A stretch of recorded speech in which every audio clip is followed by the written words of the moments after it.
দূর দূর, হঠাৎ করে কেন যে এত চুল ঝরছে বুঝতেই পারছি না। কতদিন হয়ে গেল চুল ওঠা আর থামছেই না। না, এমন হতে থাকলে তো মাথায় টাক পড়ে যাবে। না না না, আজ রাজবৈদ্যের কাছে পরামর্শ নিতে হবে। কি ব্যাপার মহারাজ, আজ আপনাকে এমন চিন্তিত দেখাচ্ছে কেন? জীবনে বড় দুঃখ গোপাল, মন মেজাজ একদম ভালো নেই। সে কি কি হয়েছে মহারাজ? গোপাল থাকতে দুঃখ কিসের? আর বলো না, মাথার চুলগুলো আজকাল ঝড়ে পড়া পাতার মতো পটপট করে ঝরে যাচ্ছে। আমি তো জানি কেন এমন হচ্ছে, কিন্তু এখনই মুখ খুললে চলবে না। আর একটু বেশি বিপদ বাড়লে তখন মাঠে নামবো। তাই বলুন। এ তো খুব ছোট ব্যাপার। চুল ঝরলে টাক পড়বে, আর সেটা পড়া কত ভালো জানেন? কথায় আছে, যত বড় টাক তত বেশি টাকা। তুমি চুপ করো তো বাপু। যদি টাক থাকলেই টাকা হতো, তাহলে তোমার টাকা কোথায়? যেটা বোঝো না সেটা নিয়ে কথা বলো না। তাই না তাই, মহারাজের ঝরছে চুল, চিন্তার ভাঁজ মাথায়। গোপাল যতই চেষ্টা করুক, চিড়ে ভিজবে না কথায়। তোমরা সকলে থামো তো দেখি। ও রাজবৈদ্য, তুমি এর কিছু উপায় বলো। আগে মহারাজ, অনেক সময় দেহে ওই লৌহের পরিমাণ কমে গেলে এমন চুল ঝরে। আপনি বরং পালং শাক, ওই কিশমিশ, কলা ও আরো কিছু ফল আমি বলে দিচ্ছি, সেগুলো বেশি করে খান। আচ্ছা আচ্ছা আচ্ছা, তবে তাই করে দেখি।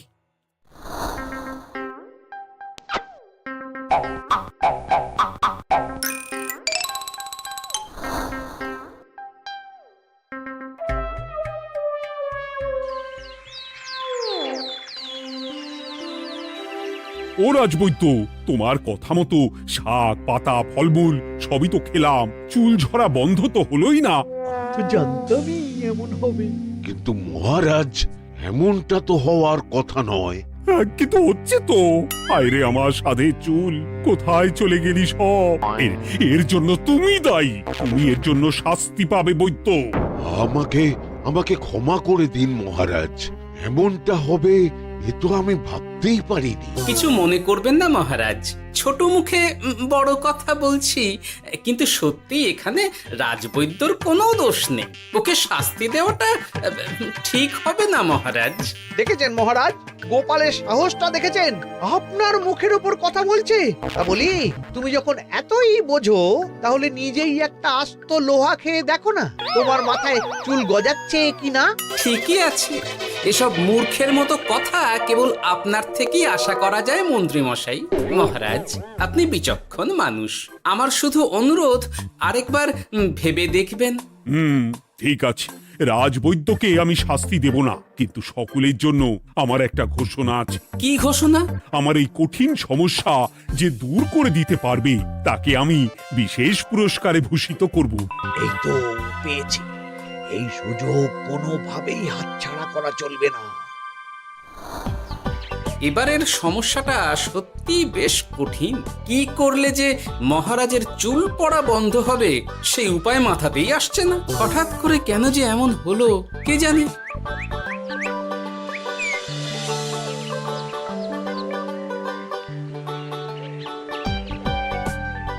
ও মা, তুমি এসে গেছো? একটু বসো, আমি তেলটা মেখেই হাত ধুয়ে খাবারটা বাড়ছি। হ্যাঁ, সে ঠিক আছে, কিন্তু তুমি কিসের তেল মাখছো এটা? কি আবার মাথার চুলের তেল? এখানেও চুল, ওদিকে মহারাজেরও চুল ঝরে পড়া নিয়ে আমরা সবাই হিমশিম খাচ্ছি গিন্নি। আরে, মহারাজের অত সুন্দর কালো চুলগুলো ঝরে যাচ্ছে, এ তো ভারী দুঃখের কথা। সে আর বলতে। ওই জন্যই তো আমি বাবা মাথায় এই জড়িবুটি তেল মাখি। এতে চুলের গোড়া শক্ত করে, চুলকে ভালো রাখে, নতুন চুল গজায় সব। হ্যাঁ। কি কি বললে? নতুন চুলও গজায়? সত্যি? হ্যাঁ, বাহ, তাহলে আর চিন্তা কি? আমাকে এই তেলটা একটু দিতে পারবে গিন্নি? মহারাজকে দিয়ে আসি। উনি বলেছেন যে ওনার সমস্যা দূর করতে পারবে তাকে উনি পুরস্কার দেবেন। ওমা, এই তাই নাকি? এ তো দারুণ ব্যাপার গো। নাও নাও নাও, তেলখানা নিয়ে মহারাজকে কাল দিয়ে এসো তাহলে। আর জানিয়ে দিও, দিনে 2 বার কিন্তু তেল মাখতেই হবে। হ্যাঁ, আচ্ছা, ঠিক আছে।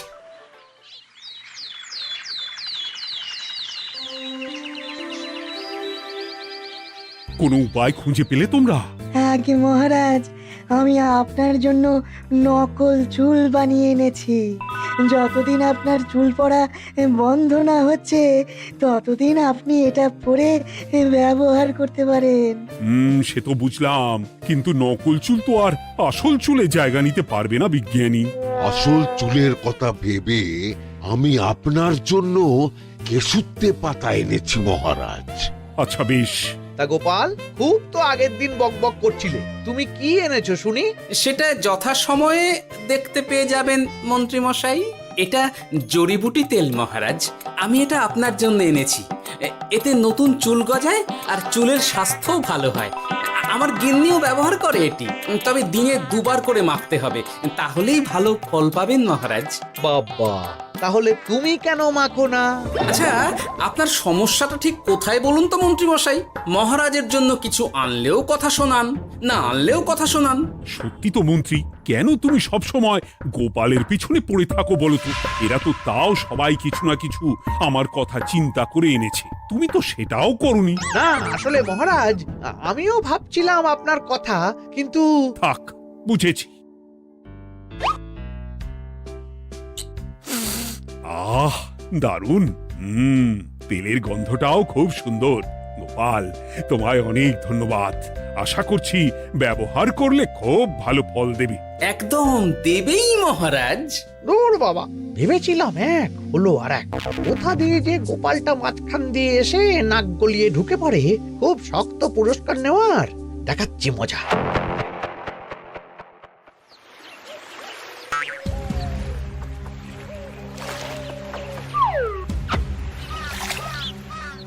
এবারে গোপালের তেল দিয়েই সব কিছু তোলপাড় করব।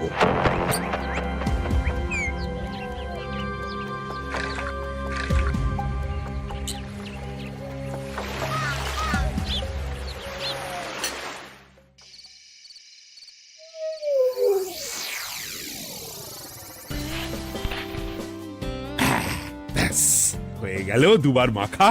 গোপাল বলেছিল এতেই ভালো ফল পাবো, কিন্তু এখন মাখার পর মাথাটা কেমন জ্বালা জ্বালা করছে মনে হচ্ছে। হয়তো নতুন চুল গজাবে বলে এমন হচ্ছে। কাল সকালে বোঝা যাবে। এতক্ষণে বোধহয় ছোট ছোট চুল গজিয়েই গেছে। কি এটা চুল গজানোর তেল ছিল নাকি পড়ে যাওয়ার? হে ভগবান, যেটুকু বাকি ছিল সেটাও ঝরে পড়ে টাক পড়েই গেল। হ্যাঁ, গোপালই হলো যত নষ্টের গোড়া। আজ আসুক সভায়।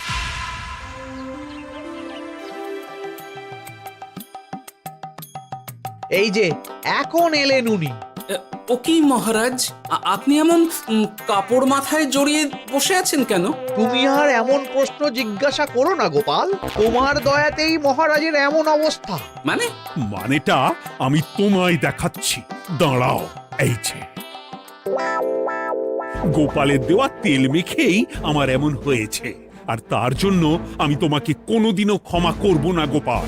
বিশ্বাস করুন মহারাজ, আমার গিন্নিও মাখে এই তেল, কিন্তু এমন কিছু তো এখনো পর্যন্ত ঘটেনি। আমি আর কিচ্ছু শুনতে চাই না। আমার মাথা ভর্তি চুল আমি ফেরত চাই। যতদিন না আমার মাথার সব চুল ফিরে আসছে ততদিন আমি তোমার মুখও দেখতে চাই না। মহারাজ, আপনার কোনো চিন্তা নেই, আমি তো আছি। এবার এই সমস্যার একটা সমাধান আমি করেই ছাড়বো। কি ব্যাপার, মন্ত্রী মশাই এত লাফাচ্ছে কেন? এসবের পেছনে আবার ওনার হাত নেই তো? না, ব্যাপারটা পরে দেখতে হচ্ছে।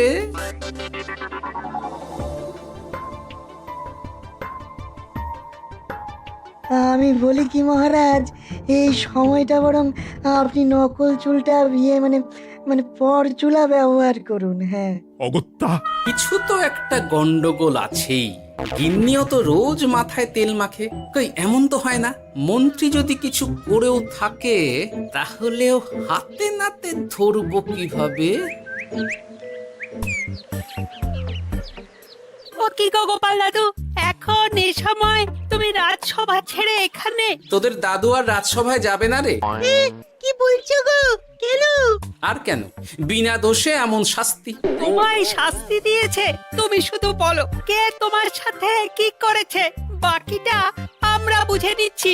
আচ্ছা বলছি, কৃষ্ণনগরের মন্ত্রী মশাইয়ের বাড়িটা কোন দিকে একটু বলতে পারবেন? কৃষ্ণনগরে নতুন নাকি? আগে তো আপনাকে কখনো দেখেছি বলে মনে পড়ছে না। হ্যাঁ, আমি এখানে থাকি না, আমি এখানে আমার কাজে এসেছি, তাই মন্ত্রী মশাইয়ের বাড়ির ঠিকানাটা যদি একটু বলে দেন। নিশ্চয়ই, এ পথ দিয়ে সোজা চলে যান, তারপর কিছুটা ডান দিকে গেলেই পেয়ে যাবেন। আচ্ছা, অনেক ধন্যবাদ। ভিন গাঁয়ের লোক মন্ত্রী মশাইয়ের বাড়িতে, ব্যাপারটা বেশ সন্দেহজনক লাগছে। এই এই গুলটে ন্যাপলা, তোরা তোরা দুজন একটু আড়াল থেকে দেখতো লোকটা মন্ত্রী মশাইয়ের বাড়িতে ঠিক কি জন্য এসেছে, তারপর আমায় খবর দিস। ঠিক আছে গোপাল দাদু। তোমার আবার এখানে আসার কি দরকার ছিল?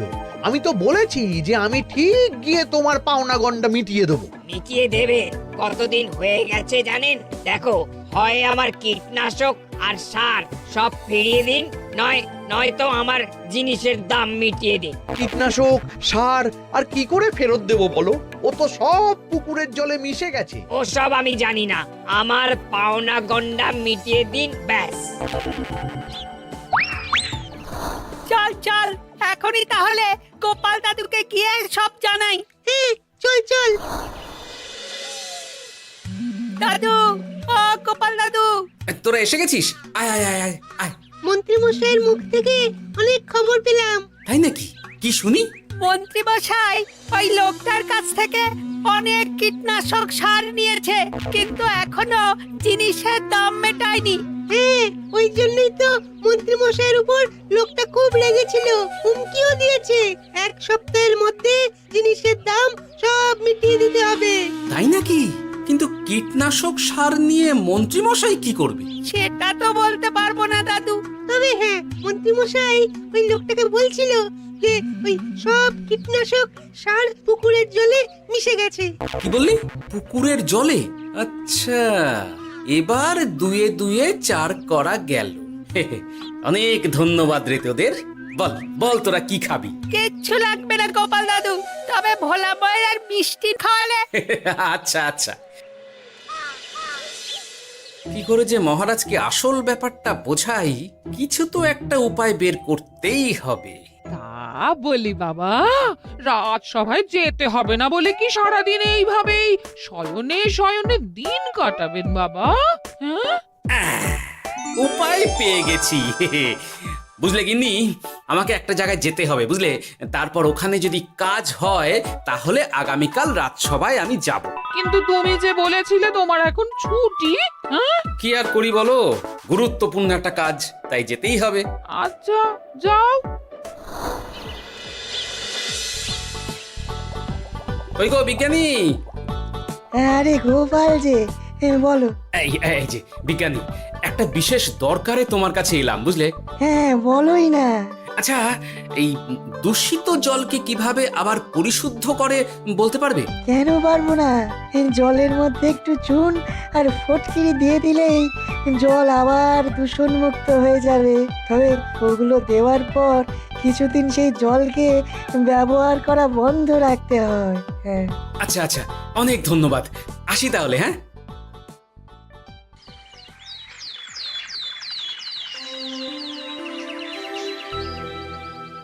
ছায়া পড়েছে, ছায়া পড়েছে, আমি বেশ বুঝতে পারছি তার ছায়া পড়েছে এখানে।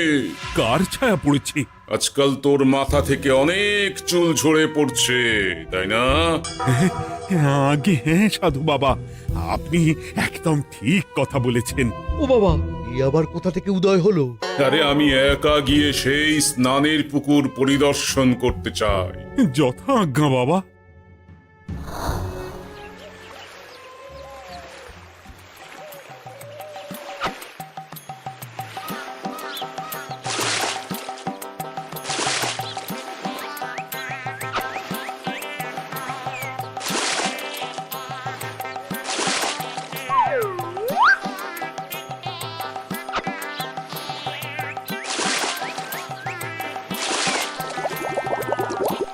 যাক বাবা, মোটামুটি সপ্তাহখানেক এভাবে থাকলেই পুকুরের জল আবার আগের মতো পরিষ্কার হয়ে যাবে। এবার শুধু মহারাজকে একটু বুঝিয়ে বললেই হয়ে যাবে।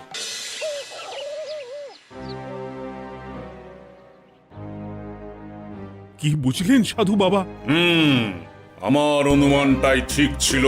পুকুরের জলে কালো ছায়া পড়েছে, কুদৃষ্টি পড়েছে, তাই এমন হচ্ছে। সে কি? কি কালো ছায়া? যত সব বাজে কথা। জল দূষণ করলাম আমি, আর দোষ পড়ছে কালো ছায়ার উপর। তাহলে এখন কি হবে? চিন্তার কোনো কারণ নেই। আমি মন্ত্রপুত ভস্য ছড়িয়ে দিয়েছি।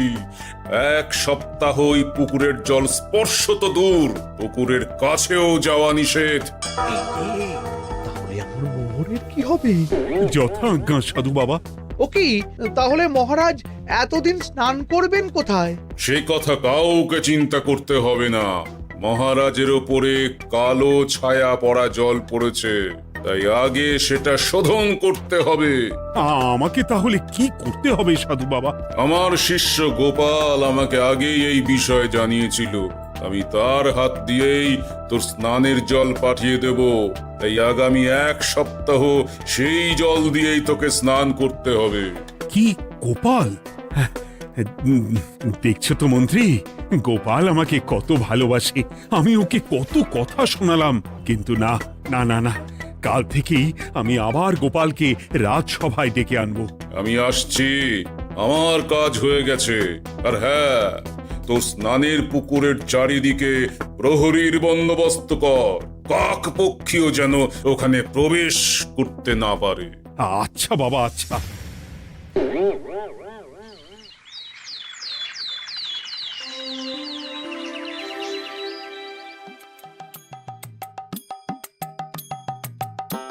গোপাল, তোমাকে আবার এখানে দেখতে পেয়ে আমার খুব ভালো লাগছে। তোমার গুরুদেব গতকাল এসেছিলেন, কিছু মনে করো না। না বুঝেই তোমাকে অনেক কথা শুনিয়েছি। না মহারাজ, আমি জানি আপনি আমাকে খুব ভালোবাসেন, তাই আমি কিছু মনে করিনি মহারাজ। এই নিন, আমি আপনার স্নানের জল এনেছি। হ্যাঁ হ্যাঁ হ্যাঁ, দাও দাও দাও।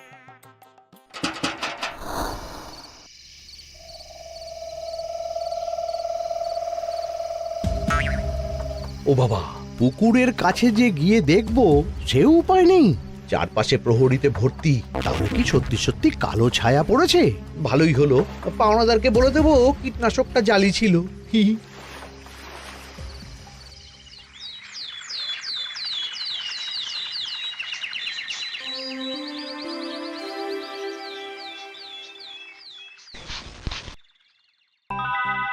এই তো আমার সেই পুরনো কালো চুলগুলো আবার ফিরে এসেছে। আহা, কি যে আনন্দ হচ্ছে দেখে। আজ 1 সপ্তাহ সম্পূর্ণ হলো। গোপালের জন্য আমার স্নানের পুকুর থেকে কালো ছায়া দূর হয়েছে। আমাকে এই সমস্যা থেকে দূর করার জন্য আমি গোপালকে 100টি মোহর উপহার দিতে চাই। ধন্যবাদ মহারাজ। দূর, আমার আর ভালো লাগে না। সব সময় গোপালই মোহর পায়, এটা তো আমার পাওয়ার কথা ছিল। এদিকে আজকে পাওনাদারও আসবে।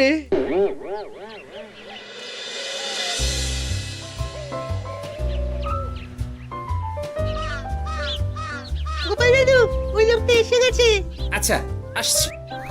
এটা তো মন্ত্রীর বাড়ির দিকে রাস্তা। আমরা তাহলে ওদিকে কেন যাচ্ছি গোপাল? আপনার পুকুরের আসল রহস্যটা কি সেটা আপনি জানবেন না মহারাজ? মানে? নিজের চোখেই দেখুন, তাহলে বুঝতে পারবেন। আর একটু সময় দাও আমায় ভাই। এমনিতেও তোমার কীটনাশক কোনো কাজের নয়। কি এখন এসব কথা আর একদিনও সময় দিতে পারছি না। একটু বোঝো, একটু। সব আমি মহারাজের পুকুরের জলে মিশিয়ে দিয়েছি। মন্ত্রী, তুমি তাহলে সেই কালো ছায়া? মহারাজ, আপনার পর্দা ফাঁস হয়ে গেছে মন্ত্রী মশাই। তুমি তাহলে সবটা জানতে? একদম প্রথম থেকে। রে, খুব জোর ফেঁসেছি। এদিকে পাওনাদার, ওদিকে মহারাজ, এখান থেকে কেটে পড়তে হবে। গন্ডগোল করে আবার পালানো হচ্ছে তবে রে। বলো, কেন করেছিলে?